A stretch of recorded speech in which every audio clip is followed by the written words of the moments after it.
Hi, I'm Gayle McKerracher. I'm a clinical psychologist at Birmingham Children's Hospital. I'm really sorry I can't be with you in person today, but I hope that by sharing this recording, it helps you to access some of these resources and materials. I am going to try and share my screen and hopefully record, and hopefully this will work out. Thank you very much. And thank you for inviting me. I've been to this conference in a number of years and really enjoyed it. And I'm sorry I'm not there in person, because the best bit is always the conversations around the drinks tables and conversations over lunch. So I'm sorry we're missing out on that this year. So I've been asked to think a little bit about well-being and resilience, and in particular, thinking a little bit about coming out of lockdown and whatever that means for us. In thinking about this, I came across a project that was called the Young SCOT Sketch Project, in which lots of young people in Scotland were asked to just write down, capture words that represented their experience of lockdown. And this is the image that kind of captures the variety of words that young people used.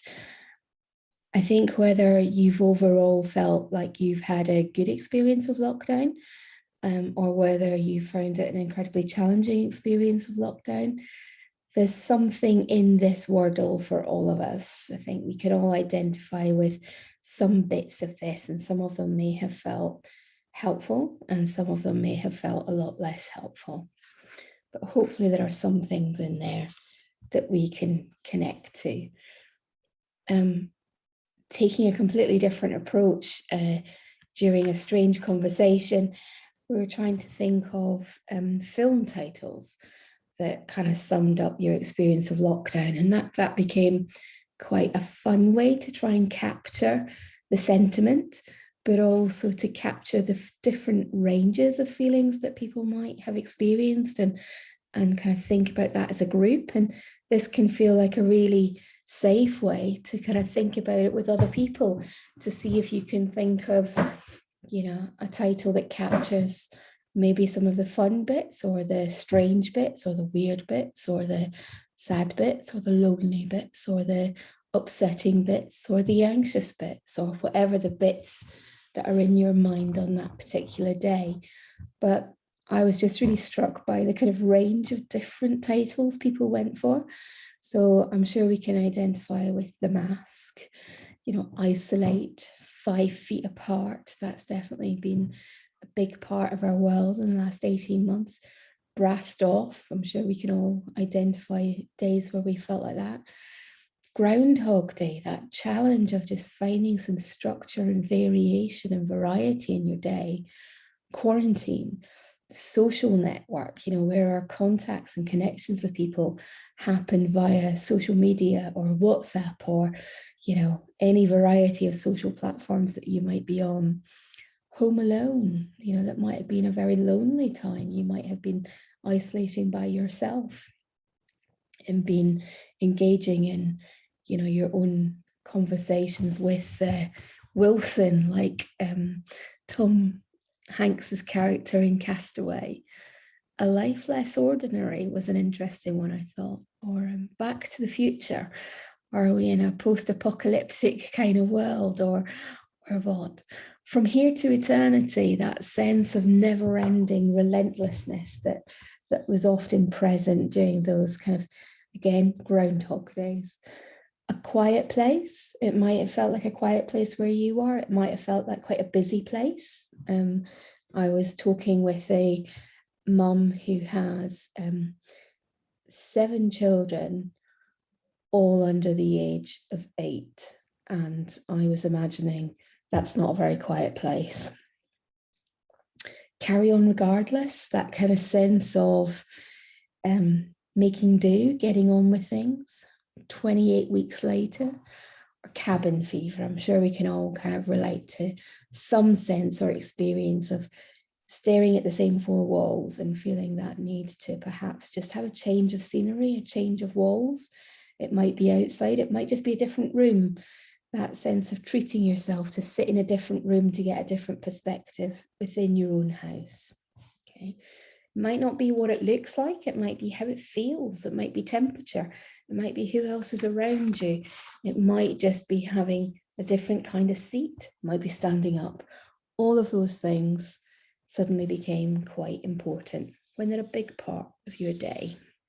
So sometimes using a little bit of, I guess, humor, a bit of creativity can help to capture the emotion of what's going on in that moment without it having to feel like a particularly big emotional conversation. I think we all can guess and know that everybody has definitely been affected by lockdown. To some extent, it's impacted on everybody. We know that some groups have been what's often coined as disproportionately affected. And I think when you consider, this is from a fairly recent paper in Scotland, when you think about those who've been disproportionately affected, people may fit in more than one of these categories. You know, they may fit in, they might describe themselves in more than one group, and therefore we can only imagine may have a compound impact of disproportional affectation, or being affected in a disproportionate way is probably a better way for me to describe it. And I guess a really important aspect here is, you know, people with pre-existing chronic health conditions. And we know that for those who have ongoing chronic health conditions, that new challenges are often compounded by the impact of their pre-existing difficulties. We hear an awful lot about resilience, and it does definitely feel like the buzzword of the moment. I feel like everywhere I go, everybody's asking me about resilience and how to be resilient and how to build resilience. And I guess I'm struck by the fact that often people talk about resilience as if it's the magic cure for lots of things. And I think it's really important that we kind of remember what resilience means. You know, kind of resilience is really about a human being's capacity to adapt to changes, to new situations, and our ability to bounce back from that difficult and challenging situations. Human beings are pretty amazing creatures. You know, we have really big brains and we have really thick, big cerebral cortexes. And one of the big jobs of our cerebral cortex is to help our adaptability. And it's why humans live all over the planet. You know, we live in high places and low places and wet places and dry places. And, you know, in all sorts of climates and in all sorts of terrains, you will find human beings who have adapted and thrive in that place. So as a species, we're very adaptable. And sometimes it's not just that we have one way of bouncing back. I'm sure we can all think about some days when we feel like our bounciness is better than other days, and perhaps some weeks, some months, some years when our bounciness is better than others. Or sometimes depending on who's around us or what the thing is, what the challenge is that we're bouncing back from. So it's not as simple for us to just say we are adaptable and we've got good bounce back. You know, kind of these things have a context, and sometimes, you know, that context is quite sensitive for us as individuals.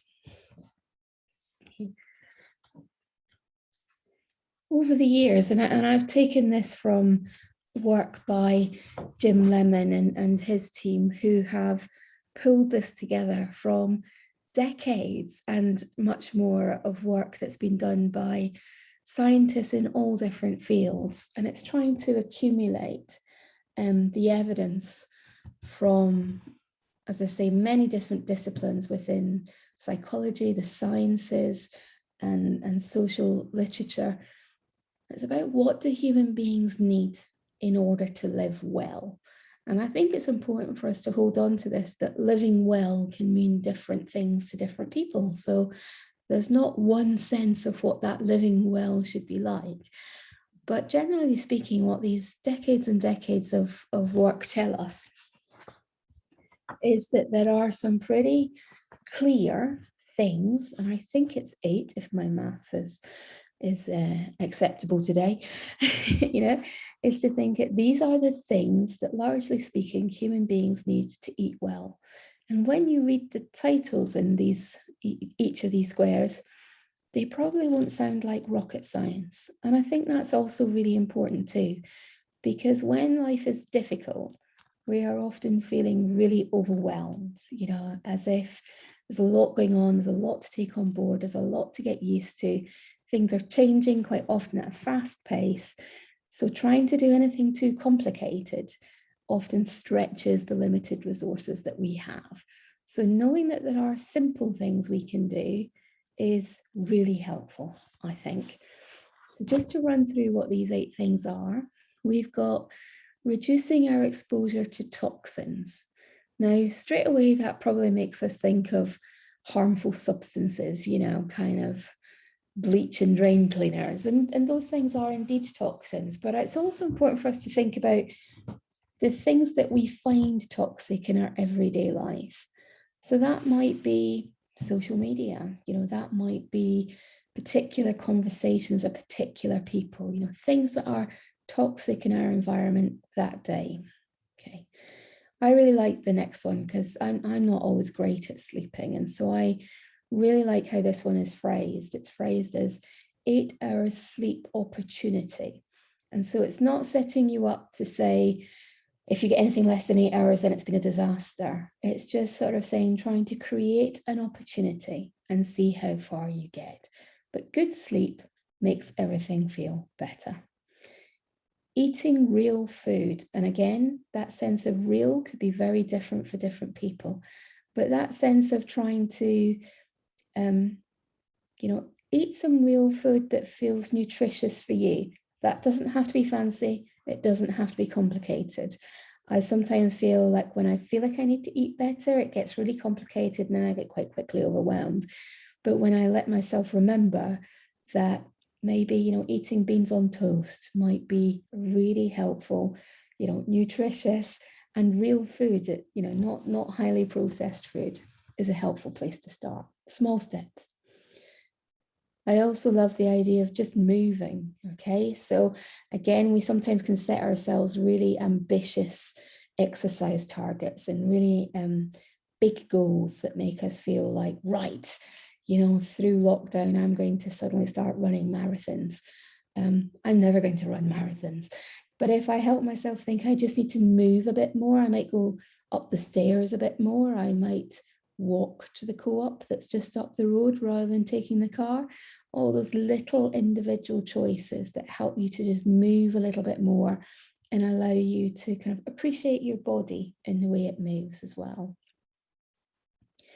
Connecting with others is a really important one. And I guess also this means thinking about how we connect with others. And this very well might link with reducing toxins, you know, kind of how we choose to connect with others, who we choose to connect with, and how we set ourselves some boundaries around that connection might be really important.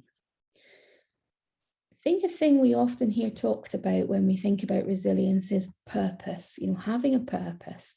And that really means sort of contributing to something that's bigger than just you. And that could be something really big, like a national project. You know, it might be something really small. It might be doing something for your next door neighbor or contributing to something in your local community. But that idea of contributing to something that's not just about you is often really important. Self-compassion is one that's often overlooked, like being a little bit kind to ourselves. We are often much kinder to others than we are to ourselves and hold ourselves to very different standards and have very different views of what's acceptable to ourselves versus what we think is acceptable to others. And it sometimes helps to think about, would I say the things I say to myself to someone else? Like, would I say them out loud to somebody else? And if the answer is no, then the chances are we're being a bit harsh on ourselves. Okay. Being mindful. Again, we hear an awful lot of stuff about mindfulness at the moment. And I guess my experience of mindfulness is really varied. I'm a huge fan of mindfulness. I hear a lot of things described as mindfulness that I don't think are particularly mindful. So I think just the true sense of being mindful is about being present in the moment you are in, allowing yourself to feel the things you feel, and being present in your body in your day-to-day life. Okay. And those are kind of pretty important things for us to think about. Individually, they all sound pretty straightforward. There's nothing in there that sounds particularly fancy or like you have to go away on a really complicated course to learn how to do. But actually, when we think about it, putting them into practice can be a bit harder. Okay. Getting them going can be hard, but keeping them going can also be hard. So we always find it's helpful to just think about small steps in the right direction, rather than setting ourselves goals like, right, I'm going to have half an hour of social media a day. I'm going to sleep 8 hours every day. I'm going to cook every single meal from scratch. I'm going to run 10K every day. I'm going to be a social butterfly on all the various kind of groups that I'm in. I'm going to do big astounding things on my local community projects. I'm going to do loads of self-care, and I'm going to be really mindful in how I do it. I know I can easily fall into that trap, and I can sit and look at that diagram and write all those things down. But I suspect if I achieve one or two of them, I'll be really lucky. So that idea of really small steps, what can I do that will help me today? What can I do that's going to help me feel like I've made a little bit of progress? So, last week I ate 2 meals that I cooked. Maybe this week I'll try and make 3. Maybe I'll do a bit of batch cooking on Sunday, so I know I've got 3 home cooked meals in the freezer. That makes me feel like the pressure's off a little bit. That's a little bit of self-compassion, and it's a little bit of eating real food. So how do I start to bring these things together just to help me feel like I'm making some progress? Okay, I don't have to do it all of the time, 100%. We've just got some little ideas here to kind of think a little bit about each of those in a little bit more detail. So these are just a few suggestions. Don't feel tied to these in any way whatsoever. Please, think of your own, scribble them down on a bit of paper, write them on your calendar, put them in your phone. Some ideas about removing toxins, exposure to toxin, time away from social media. I think time away from the news, a lot of people felt was important during lockdown. It just felt like the news was full of doom and gloom. Maybe a little bit of screen-free time, rather than say I'm only going to have this many hours of screen time. Turn it the other way around. I'm going to have half an hour that's screen-free time, so that you're, again, not putting yourself under pressure. Maybe a little bit less alcohol. Maybe a little bit of time away from stressful conversations. Maybe thinking about where I'm getting information from, making sure it's from a trusted source, rather than finding myself down every rabbit hole of every conspiracy theory going. Thinking a little bit about the 8 hours sleep opportunity. What can I do to get myself and my body and my mind in the best frame of mind for a good sleep opportunity? A lot of the things that impact on our sleep are things that are happening in the build up to sleep, nothing to do with the actual sleep itself. So a good winding down routine before bed, giving our bodies lots of cues that it's time to switch off, it's time to relax, it's time to kind of unwind. Work out what that means for you. It might mean soothing music, it might mean a relaxing bath, it might mean some meditation, it might mean lots of exercise. It can be really different things for different people. Really simple things like buy a new pillow or put on a fresh pillowcase. Sometimes those little touches can really help us to kind of approach it with a different kind of mindset. Think about the temperature in your bedroom, making sure that bed is comfortable, making sure that you've tucked the sheet in so that it's not all caught up around you when you're tossing and turning, perhaps. Give the duvet a big shake so it's all nice and light and airy and fluffy. Makes a really big difference. If you're aware that you've got worries before you get into bed, do something about managing those worries. Write them down, They'll still be there in the morning. You don't have to hold them in your head. Sometimes we go over and over things in our head mainly because we're worried we'll forget about them. So finding an alternative way to hold them in mind. If you really can't sleep, and you feel like you're lying in bed tossing and turning and just sleep is not coming, quite often the more we lie there, the worse it gets. And then we start clock watching. If I fall asleep now, I'll only get 6 hours sleep. If I fall asleep now, I'll only get 4 hours sleep. And quite often we're actually better if we get up, do something, walk around, go downstairs, get a drink of water, go to the toilet, do 5 star jumps. If you're feeling really energetic, do 10 star jumps, and then have another go at coming back to bed. Give the duvet a shake, turn over the pillow, think about the temperature of the room, cue yourself back in, okay? The eating real food, I think, is one that, I'm sure that we all know. Stuff like how many of us eat as many pieces of fruit as we should, how many of us have our 5 a day, 7 a day, 10 a day, all of these kind of things. It's about how we try. It's how we make small improvements. Try having one piece of fruit a few times a week. It's not setting ourselves big tasks. Cook something lovely. Simple and comforting is often best. Try it out. Have a go at a new recipe.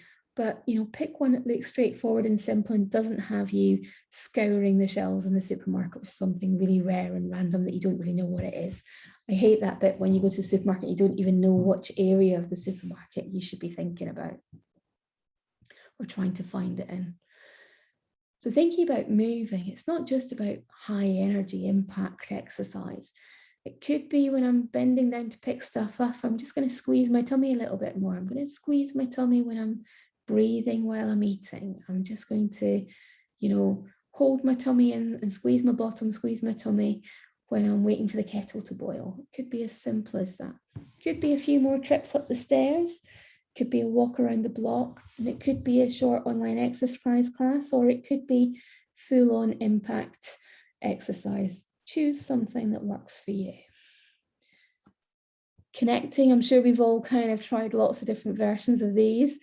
With the good bits and the not so good bits. It could be a text, a video chat, FaceTime, an old-fashioned conversation. I love it. Someone said, just write a good old-fashioned letter.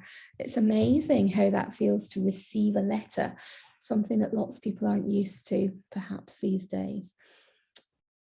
Mindfulness, just being present in what you're doing in an everyday task. When you're doing the washing up, how does the water feel? Can you smell the bubble bath in the bath? What's the temperature of the water for the washing up? Can you hear the birds singing? What sort of noise does the kettle make when it boils? All of these little things are just about being present in the moment. Take a few minutes to try some mindfulness exercise. There's some great mindfulness apps out there, and I've made some reference to some of them at the end of the presentation. We've had some experiences of, clapping for key workers, contributing to something bigger than us. There's been lots of community WhatsApp kind of groups going on, volunteering, helping out, donating to a charity if you can. That could be your time, it could be your energy, it may be financial.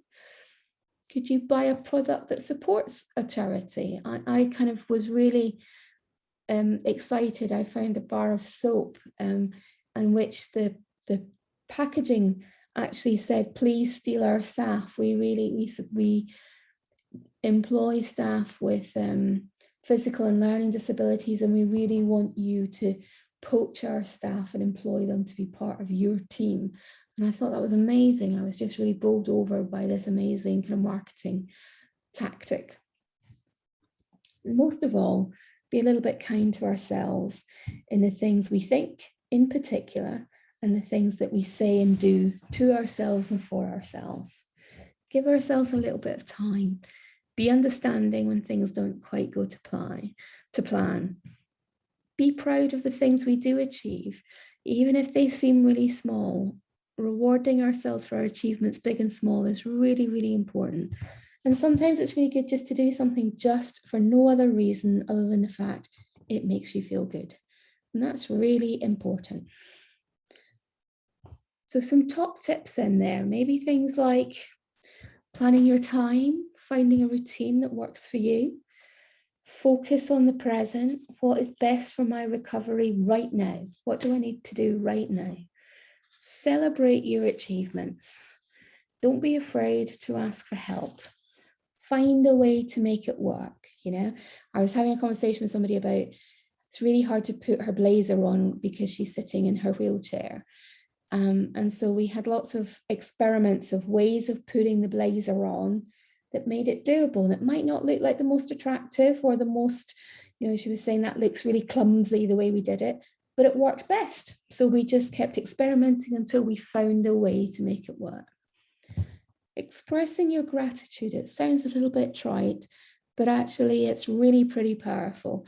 When things feel really difficult and really bad, it can often be really helpful to think about what are we grateful for when there are things that our bodies can't do for us, or that make it difficult for us to do, or we feel like sometimes our body lets us down. What are the other things our body lets us do that actually is really important to us? That might be being able to cuddle a child, or soothe a grandchild, or smell your favorite perfume. There might be lots of other things that your body can allow you to do, but in that moment, it's hard to remember. One of the things I think has been universal for everybody around the planet during this kind of COVID experience has been the sense of uncertainty and feeling out of control. That so many things have been outside of our control, unsure what's happening next, not sure what the new rules will be, not sure what you can and can't do. And in those kind of circumstances, being able to focus on what is in your control, what can you do something about, what action can you take, is pretty powerful. There's also a whole lot of learning we can do from our past. If we think about what situations have I managed in the past, what did I learn about myself and my ways of coping and managing, and how can I use those things in this situation? And I think really importantly, we often think when we're feeling big feelings, especially when we're feeling overwhelmed, that we try to not feel our feelings. We almost avoid our feelings. But actually, quite often that just makes them build up, and then they can catch us by surprise when they get really intense and they bubble over.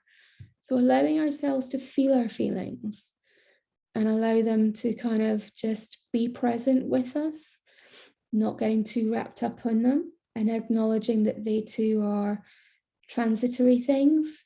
So sometimes I know sometimes it's helpful to think about your feelings a little bit like the weather. So if you think about the weather, you can come outside, sit in the garden, and it feels really pretty miserable. It could be raining, it could be cold, it might be snowy or kind of thundery, but actually that weather changes, and sort of what kind of weather can I see, hear, feel, imagine in the future, and how might that change? And is there anything I can do to just move myself a little bit closer to that changing weather? Sleep is such an important thing, and I thought it might just be helpful. There's the NHS website, and this is the link to their kind of little video, has something called BEDITATION, and it's a little bit of stretching, which is just quite helpful to kind of relax your body. And it is a little bit of stretching, and it has a little bit of breathing, just to help you get into that relaxed frame of mind before bed. There are also a couple of apps that are sometimes helpful. So Sleepio is an app that's specifically aimed at supporting you with sleep. And Smiling Mind and Headspace are both apps that are focused around relaxation and mindfulness. So they're really good. And the Smiling Mind has lots of really short little scripts as well. It's American. That's a lie. It's Australian, not American. And they have a whole range of lots of different scripts. So sort of have a play and see if you can find one that suits you. Okay. I think the other thing that can be really helpful is to acknowledge those times when You might just feel a little bit overwhelmed. That can make sleep feel really hard. So sometimes that being able to ground ourselves into the moment we're in and get back into our bodies, you know, when we feel quite in our heads, or when our heads get really busy, we sometimes feel a little bit out our heads. We're kind of up here and a bit frantic. And so sometimes it's really helpful to just find a comfortable place to sit, take a few deep, kind of calming breaths, and then just think about where you are and have that little moment to think about 5 things that you can see, 4 things that you can feel or touch, 3 things that you can hear, 2 things that you can smell, and 1 thing that you can taste. So this is just a little exercise that takes a few minutes to do. Once you've gone through all of the senses, have a few more minutes at the end. And I was hoping that we could maybe sit and do this together today. So I'm sorry we can't do it together, but maybe, you know, if you're watching this, have a go at it yourself. Just take a few minutes to ground yourself in the moment and really anchor yourself in your body, in the space that you're in. And it often brings a real sense of calm to that busyness that was in your head beforehand. I think the other thing that's just really important for us to hold on to is, you know, I'm a big fan of, you know, pictures worth 1,000 words. And for me, I really love this image because I think we get so much further with lots of tiny steps than we do with big, big leaps, you know. I was saying, I'm amazed. I loved watching the Olympics and the Paralympics, but I'm astounded when I watch triple jumpers. I can't understand how people can do it. But I guess what I hold on to is that, you know, we don't always have to be taking those great big giant leaps. And sometimes those leaps are so big that we feel like we can't even catch the first rung, the first step. But lots of tiny steps really build our confidence with that sense of achievement, and they help us feel like we keep moving. And so we're able then to learn from our successes. You know, what helps me? What have I learned about myself? Who around me helps me? Who around me helps me in this kind of situation? What's really important to me in my life? What are these values that I still want to find a way to connect with, even if I can't do it in quite the way that I usually do or that I want to do? How can I still keep moving forward towards those things I value? And ultimately, all of those tiny steps will take us great distances. Okay. Those were all the slides I had to share with you today. And I know it's a very brief kind of conversation. I really hope if you've got questions that you're able to email them in, and I'll do my best to respond to them. And I hope you really enjoy the rest of your conference and have a lovely weekend. Thank you very much. Bye-bye.